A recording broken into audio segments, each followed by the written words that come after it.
Bismillah, assalamualaikum warahmatullahi wabarakatuh.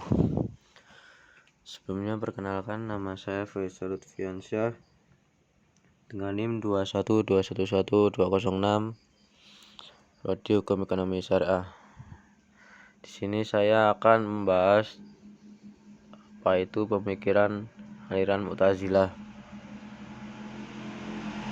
Langsung saja kita mulai dari pengertian. Mu'tazilah berasal dari kata i'tazala yang berarti berpisah atau menjauhkan diri. Selanjutnya dari ajaran Mu'tazilah. Mu'tazilah mempunyai 5 pokok ajaran yang tertuang dalam usulul khamsah atau dasar yang 5, yaitu yang pertama adalah tauhid. Tauhid atau pengesahan Tuhan merupakan prinsip utama dan intisari dalam ajaran Mu'tazilah. Orang-orang Mu'tazilah dikatakan ahli tauhid karena mereka berusaha semaksimal mungkin mempertahankan prinsip kehidupannya. Ketahui golongan Mu'tazilah adalah salah satunya, yaitu Tuhan tidak bersifat qadim. Kalau sifat Tuhan qadim berarti Allah berbilang-bilang, sebab ada 2 zat yang qadim, yaitu Allah dan sifatnya, sedangkan Allah Maha Esa. Quran Surat Asy-Syura ayat 9. Ajaran yang kedua yaitu al-adlu atau keadilan. Ajaran dasar Mu'tazilah yang kedua adalah al-adlu yang berarti Tuhan Maha Adil. Adil merupakan hal yang menunjukkan kesempurnaannya. Karena Tuhan Maha Sempurna, Dia pasti Maha Adil. Manusia memiliki kebebasan dalam segala perbuatannya. Karena kebebasan itulah manusia harus mempertanggungjawabkan segala perbuatannya. Jika perbuatan manusia itu baik, maka Allah memberi kebaikan, dan kalau perbuatannya salah, Tuhan akan memberi siksaan. Inilah yang dimaksud Mu'tazilah, keadilan Tuhan.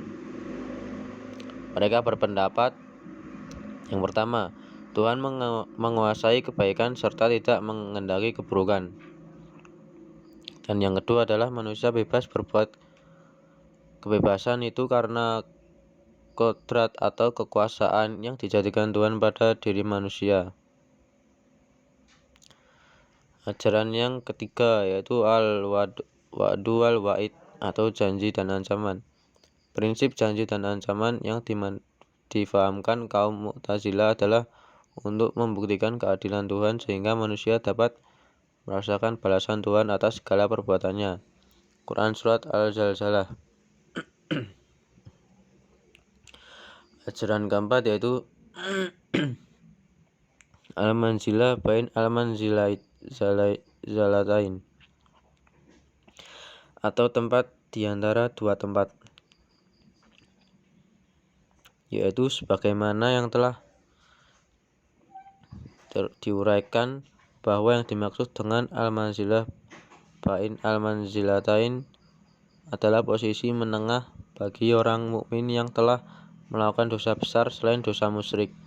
Maka orang tersebut ditempatkan satu tempat di antara 2 tempat, yaitu antara mukmin dan kafir.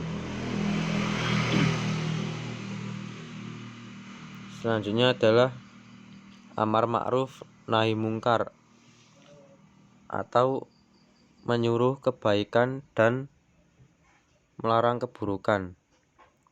Ajaran dasar yang kelima adalah menyuruh kebajikan dalam melarang keburukan. Ajaran ini menekankan manusia untuk berpihak kepada kebenaran di kebaikan. Hal ini merupakan konsekuensi logis dari keimanan seseorang. Pengakuan keimanan harus dibuktikan dengan perbuatan baik dengan menyuruh orang berbuat baik dan mencegah dari kejahatan. Selanjutnya yaitu kita akan membahas tokoh-tokoh Mu'tazilah. Tokoh yang pertama yaitu Wasil bin Ata, dilahirkan di Madinah tahun 70 Hijriah. Ia pindah ke Basra untuk belajar dan berguru dengan ulama besar yang masyhur yaitu Hasan al-Basri. Selanjutnya tokoh yang kedua, Abu Zaid al-Alaf. Dilahirkan pada tahun 135 Hijriah. Ia berguru kepada Utsman al-Tarwil atau murid dari Wasil bin Atta. Ia merupakan generasi kedua Mu'tazilah yang kemudian mengintroduksi dan menyusun dasar-dasar paham Mu'tazilah yang disebut dengan Ushulul Khamsah. Tokoh yang selanjutnya kita akan membahas pemikiran aliran Mu'tazilah. Pemikiran yang pertama yaitu tentang status pelaku dosa besar. Orang ini dikatakan tidak mukmin dan tidak kafir, tetapi fasik, dan ditempatkan tidak di surga dan tidak di neraka, tetapi menempati suatu tempat di antara dua tempat yang terkenal dengan satu dasar dari ajaran Mu'tazilah, yaitu manzilah bain al-manzilatain. Selanjutnya tentang iman dan kufur. Mu'tazilah menentukan status dan predikat yang pasti bagi pelaku besar, apakah tetap mukmin atau telah kafir, kecuali dengan sebutan yang sangat terkenal dengan manzilah bin al-manzilatain. Selanjutnya adalah tentang perbuatan Tuhan dan perbuatan manusia. Perbuatan Tuhan menurut aliran Mu'tazilah sebagai aliran kalam yang bersumber rasional, berpendapat bahwa perbuatan Tuhan hanya terbatas pada hal yang dikatakan baik, namun bukan berarti Tuhan tidak mampu melakukan perbuatan buruk. Mungkin itu saja yang bisa saya sampaikan. Bila ada kurangnya mohon maaf. Wassalamualaikum warahmatullahi wabarakatuh.